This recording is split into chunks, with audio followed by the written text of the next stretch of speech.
ইকুয়েশনটার সমাধান করার ক্ষেত্রে মডেল 1 সলভ দ্য ইকুয়েশন আমরা সি নম্বর গাণিতিক সমস্যাটি সমাধান করার চেষ্টা করি। এই ধরনের গাণিতিক সমস্যা সমাধান করার ক্ষেত্রে তোমাকে প্রথমত অঙ্কের সিচুয়েশন, অঙ্কের অবস্থাটা আমরা একটু দেখে নিই যে এই সিচুয়েশনটার উপর ডিপেন্ড করে আমরা আসলে মেথড ফলো করব যে কোন মেথডের সমাধান করলে দ্রুত আনসার বেরিয়ে আসবে। তুমি অঙ্কের চেহারাটা একটু দেখো। প্রথম পার্টের সাথে দ্বিতীয় পার্টের সম্পর্ক সম্পূর্ণ বিপরীত। সম্পূর্ণ বিপরীত বলতে আমি বলতে চাচ্ছি প্রথম পার্ট দেখো, রুটের ভিতরে এক্স উপরে, এক্স প্লাস ও 16 নিচে। ঠিক দ্বিতীয় পার্টে এক্স প্লাস 16 উপরে আর এক্স নিচে। তাহলে প্রথম পার্ট আর দ্বিতীয় পার্টের মধ্যে সম্পর্ক দেখো সম্পূর্ণ বিপরীত। তুমি যদি ভালো করে খেয়াল করো এটা অবশ্যই বুঝতে পেরেছো। প্রথম পার্টের সাথে সম্পর্কটা দ্বিতীয় পার্টের বিপরীত, সম্পূর্ণ বিপরীত। ঠিক এরকম যদি হয় আমাদের অঙ্কের চেহারাটা, অঙ্কের স্টার্টিং পয়েন্টটা যদি দুইটি পার্টের হয় এবং দুটি পার্ট যদি প্রথম পার্টের সাথে দ্বিতীয় পার্টের সম্পর্ক যদি সম্পূর্ণ বিপরীত হয়, তাহলে আমাদের করণীয় আমরা কিভাবে শুরু করলে অতি দ্রুত আনসার বের করতে পারবো। একটি গাণিতিক সমস্যা অনেকগুলো ওয়েতে সমাধান করা যায়, এর মধ্যে তোমাকে খুঁজতে হবে যে সমাধানটা সবচেয়ে ছোট হবে এবং চটপট আনসার বের করা যাবে। তো এই ধরনের অঙ্কের ক্ষেত্রে তোমার করণীয় কি আমি লিখে দেখাচ্ছি। যখনই দেখা যাবে যে দুটি অংশ সম্পূর্ণ বিপরীত, তখন তোমার করণীয় হবে লেট একটা অংশকে আমরা ওয়াই ধরে ফেলবো। তুমি লিখো লেট এই অংশটা, প্রথম অংশটা লিখে ইকুয়াল টু লিখো ওয়াই। এই প্রথম অংশটিকে আমরা ওয়াই ধরে নিব। প্রথম অংশটিকে আমরা ওয়াই ধরে নিব। দেখো, এই ফার্স্ট পার্টটা আমরা তুলে এটাকে ধরে নিয়েছি ওয়াই। তুমিও লিখো প্রথম পার্ট ইকুয়াল টু ওয়াই। এবং প্রথম পার্টটাকে ওয়াই ধরলে পরে আমাদের কি হবে? প্রথম পার্টটা যদি আমি ওয়াই ধরি তাহলে আমাদের ইফেক্টটা কি হবে? এই অঙ্কের ইফেক্টটা কি হবে? ইফেক্টটা কি হবে আমি তোমাকে লিখে দেখাচ্ছি। এটাকে ওয়াই ধরলে দেখো প্রথম পার্টটা হয়ে যাবে ওয়াই প্লাস দ্বিতীয় পার্টটা হয়ে যায়, প্রথম পার্টটা হবে ওয়াই, দ্বিতীয় পার্টটা হবে 1/y ইকুয়াল টু হচ্ছে এটা যা আছে তাই। আমি এটা একটু বড় করি যেন তুমি ক্লিয়ার দেখতে পাও। ভাইয়া এই লাইনটা যদি কেউ বুঝতে পারে তাহলে বা তার বাকি অংশ পুরোটা অঙ্কে আর কোনো প্রবলেম থাকবে না, হয়ে যাবে। খুবই সহজভাবে করা সম্ভব। এখন আমি তোমাকে একটু বুঝিয়ে বলছি যে পার্থক্যটা আমরা আসলে কিভাবে লিখেছি। এই অংশটাকে ভাইয়া আমরা ধরে নিয়েছি কি ওয়াই, তাহলে এইটার বদলে আমি কি লিখতে পারি? দেখো এটার বদলে লিখেছি ওয়াই। এই অংশটা যদি ওয়াই ধরি তাহলে এইটার বদলে আমি ওয়াই লিখতে পারি। Okay fine. প্লাস ছিল, প্লাসের জায়গায় আমি প্লাস লিখতে পারি। Okay fine. তাহলে এই অংশটার মধ্যে সম্পর্ক এই অংশটার উল্টা, প্রথম পার্টের সাথে দ্বিতীয় পার্টের সম্পর্ক উল্টা। তাহলে প্রথম পার্টটা যদি ওয়াই হয়, দ্বিতীয় পার্টটাকে এই ওয়াই কে যদি উল্টায় লিখি, ওয়াই কে উল্টায় লিখলে ওয়াই এর নিচে আমরা জানি কোনো সিঙ্গেল ডিজিট থাকলে তার নিচে ডিভাইডেড এর নিচে ওয়ান আছে, আমরা মনে মনে সেটাই ধরে নিই। তাহলে এটাকে যদি উল্টা করি তাহলে ওয়ানটা কোথায় যাবে? উপরে যাবে। আর ওয়াইটা কোথায় আসবে? নিচে আসবে। তুমি আবার বোঝার চেষ্টা করো, প্রথম অংশটা যদি ওয়াই হয়, ওয়াই কে যদি আমি উল্টাইতে চাই, বিপরীত করি, তাহলে এটা হয়ে যাবে 1/y। যেমনটা ছিল এই অংশটার সাথে সম্পর্ক এই অংশটার বিপরীত। তো প্রথম অংশটা যদি ওয়াই হয়, দ্বিতীয় অংশটা হবে 1/y ইকুয়াল টু ছিল 25/12। এটা যেমন আছে এমনই থাকুক, অপরিবর্তনীয়। ঠিক আছে, আমি লিখেছি নিচে, তুমিও লিখে ফেলো। এবং তোমার যদি এখানে প্রশ্ন থাকে আমাকে বলতে পারো যে তুমি বুঝো নাই, আমি আবার বলবো। এবার আমরা বাকি অংশটা খুব সিম্পলি করতে পারবো। এইটাকে তুমি লসাগু করো। এই ওয়াই নিচে কেউ নাই এবং এইটার নিচে আছে ওয়াই, ওয়াই এর লসাগু করো। তো লসাগু করার ক্ষেত্রে করণীয় কি? লসাগু করলে পরে নিচে কে আসবে? লসাগু করলে নিচে আসবে ওয়াই। ঠিক আছে, আর উপরে এটা যদি নিচে কেউ না থাকে তাহলে এটা হয়ে যাবে ওয়াই স্কোয়ার। যখন নিচে কেউ থাকে না তখন সরাসরি গুণ হয়ে যায়, তো এটা হয়ে যাবে ওয়াই স্কোয়ার। আমি ওয়াই স্কোয়ার লিখছি, তুমি লিখে ফেলো। আমার লসাগু ছিল ওয়াই, ওয়াই দিয়ে গুণ করলে ওয়াই স্কোয়ার, ওয়াই ওয়াই কাটা গেলে শুধু ওয়ান, শুধুই ওয়ান।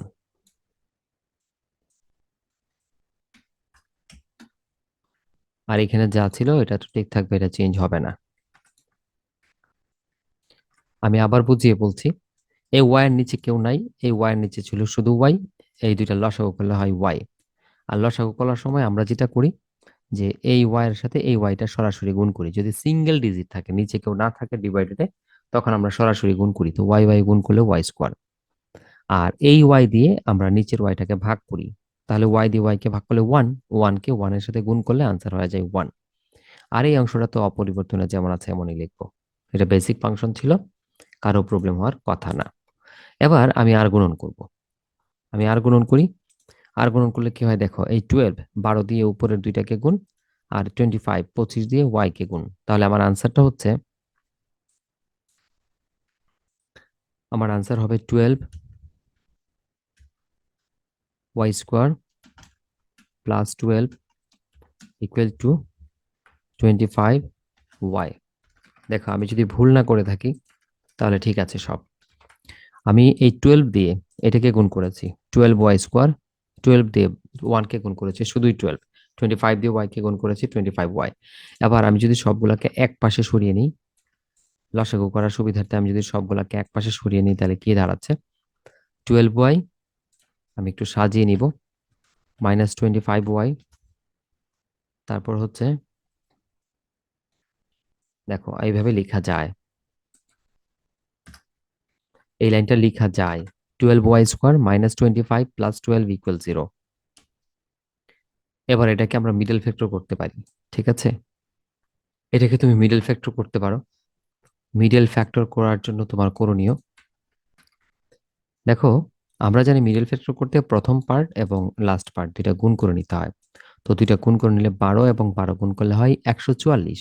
144কে এমনভাবে ভাঙতে হবে, 144কে এমনভাবে ভাঙতে হবে যেন যোগ বিয়োগ করলে কত হয়, যোগ বিয়োগ করলে 25 হয়। তো যোগ বিয়োগ করলে 25 হবে, 144কে কিভাবে সম্ভব আমি লিখে দেখাচ্ছি, তুমি লিখো একটু। প্রথমে লিখো 12 ওয়াই, 16 9 25, 16 9 25 মাইনাসের 16 ওয়াই মাইনাসের 9 ওয়াই প্লাসের 12 ইকুয়াল টু 0। আচ্ছা আমি কি করেছি তুমি একটু দেখো। আমাদের করণীয় আমাদের করণীয় হচ্ছিল এই ফার্স্ট পার্ট এবং এই লাস্ট পার্ট দুইটা গুণ করা, তো দুইটা গুণ করলে আমাদের আনসার হয় 144।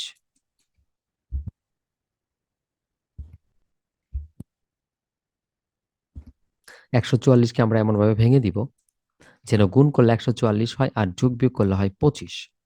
তো আমি নিয়েছি মাইনাসের 16 ইন্টু মাইনাসের 9, এবং 9 এবং 16 গুণ করলে হয় 144, এবং দুইটা দেখো যোগ করলে হয় 25। এই ফরম্যাটে আমাদের ভেঙে নিতে হবে। ওকে, চলে যাও।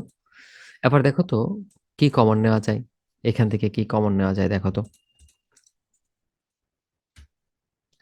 এখান থেকে ওয়াই কমন যায়, 4y কমন যায়, 4y কমন যায়। 4y কমন গেলে পরে আমাদের আনসার থাকে, 4y কমন গেলে একটা y চলে যাবে, থাকবে 3y, মাইনাস থাকবে শুধু 4। আর ওইখান থেকে মাইনাসের 3y কমন যায়, 3 কমন যায়, গেলে থাকবে 3y মাইনাস 4 ইকুয়াল 0। তো ঠিক আছে আগের মতোই। এবার এখান থেকে আমরা একসাথে নিতে পারি, কমন নিতে পারি, যেহেতু 4y মাইনাসের 4 এবং আরেকটা আইটেম ছিল 4y, 3y মাইনাসের 4, আর একটা হচ্ছে 4y মাইনাসের 3 ইকুয়াল 0, ইকুয়াল 0। এবার আমরা সিম্পলি বলতে পারি is is 3y minus 4 equal 0,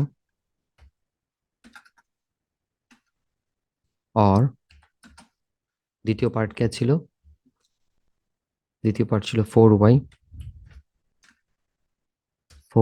minus 3 equal 0, 3 equal 0। দেখো একটা পার্ট ছিল 3y-4 আর একটা হচ্ছে 4y-3 = 0। এবার আমাদের করণীয়,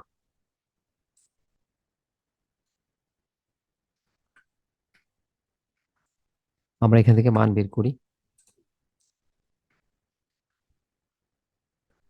এখানে যদি আমি 4y রাখি, 4y = হয় 3y রাখি, 3y = হয় 4। আর এই পাশে 4y রেখে দিলে হয় 3। এই পাশে যদি আমি আরেকটু কাজ করি, শুধু y রাখি, y রাখলে হয়ে যায় আমার একটা ডিভাইডেড লাগবে। y রাখলে আমার এখানে উপরে 4, নিচে দিতে হবে 3। ওকে, এবং সেম গল্প আমার ঠিক এখানেও ঘটবে।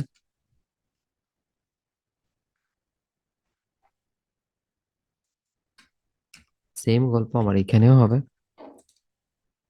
আমি যদি এখানে শুধু y রাখি, তাহলে উপরে 3 আর নিচে 4 লাগবে। অ্যাকচুয়ালি এখন পর্যন্ত আমরা যা পেয়েছি y এর মান পেয়েছি, y = 4/3, y = 3/4। এই দুইটা আইটেম আমরা পেয়েছি এখন পর্যন্ত। ঠিক আছে, এবার আমাদের করণীয় খুবই সহজ। আমরা এই y এর জায়গায় যাকে y ধরে নিয়েছিলাম, তোমার মনে আছে নিশ্চয়, তুমি y ধরেছিলা কাকে? এই রুটওয়ালা এই অংশটাকে। তুমি y ধরেছিলা, সো তুমি y এর জায়গায় এই রুটওয়ালা অংশটা এখানে রিপ্লেস করো, এখানে বসিয়ে দাও। তোমার বোঝার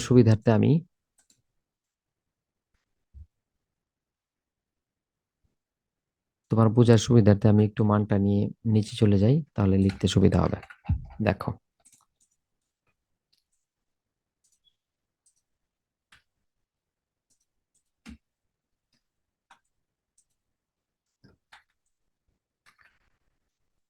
আচ্ছা আমি আলাদা আলাদা লিখি, তাহলে বুঝতে সুবিধা হবে তোমার।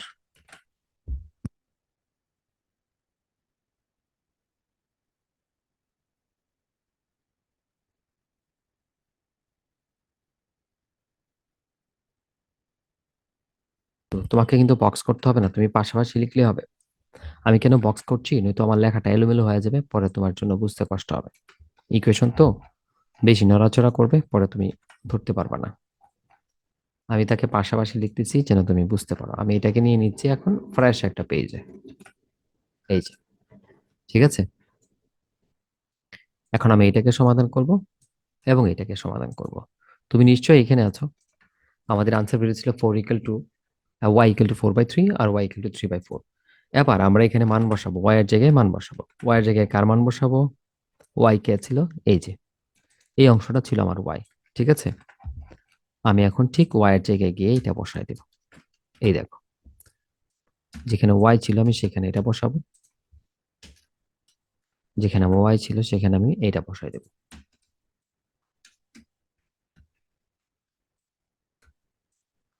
এবং ইকুয়াল টু ছিল 4/3, আমি ইকুয়াল টু 4/3 লিখবো। এখানে 3/4, আমি এখানে 3/4 লিখবো। এখানে নিশ্চয়ই কারো প্রশ্ন নেই। তুমি খাতার পাশাপাশি, খাতায় দুই সাইডে পাশাপাশি লেখা শুরু করবা। এখানে নিশ্চয়ই কারো প্রবলেম নেই। এখন আমি কি করব? এখন আমার করণীয় হচ্ছে আমি এই পাশটাকে, এই যে দেখো, আমি এই পাশে স্কোয়ার দিব এবং এই পাশে স্কোয়ার দিব। মানে এটা না দেখাইলে চলবে মনে মনে, বাট আমি তোমাকে দেখাচ্ছি এই পাশে স্কোয়ার দিব। আচ্ছা, উভয় পাশে স্কোয়ার দিলে কি হচ্ছে, ইফেক্টটা আমি তোমাকে দেখাই। ও এই পাশে স্কোয়ার দিলে রুটটা চলে যাবে, রুটটা থাকবে না, ফ্রেশ একটা মান বের হবে। এই যে দেখো, ফ্রেশ একটা মান বের হবে, রুট নেই, কারণ স্কোয়ার দিয়েছি, রুট চলে গেছে।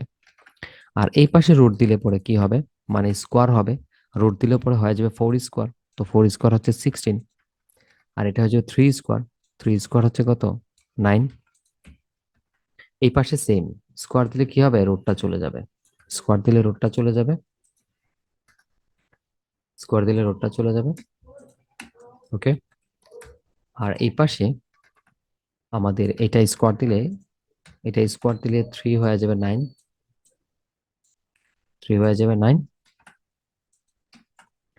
আর 4 হয়ে যাবে 16, 4 হয়ে যাবে 16। ফাইন, এবার জেনারেল মোডে আমি এটাকে সমাধান করব। জেনারেল মোড কি? আমি এটাকে সমাধান করার জন্য এখন আবার আর গুণন করব।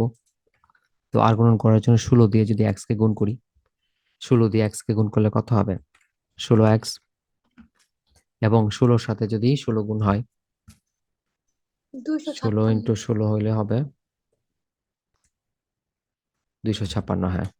256 ইকুয়াল টু হচ্ছে ভাই 9x। 9x সিম্পলি গুণ করেছি। এটাকেও যদি আমি সিম্পল গুণ করি কি হবে দেখো।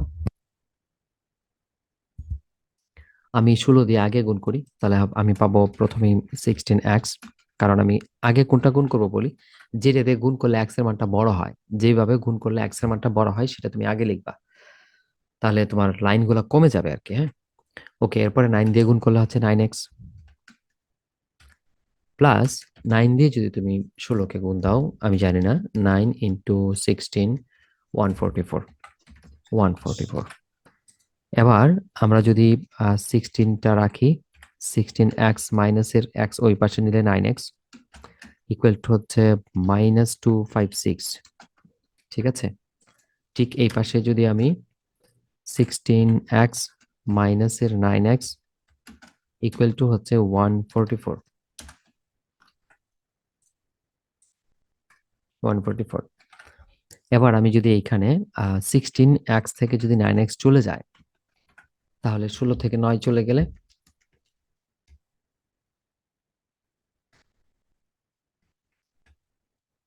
7 হয় তো, হ্যাঁ 7x লিখবো আমি।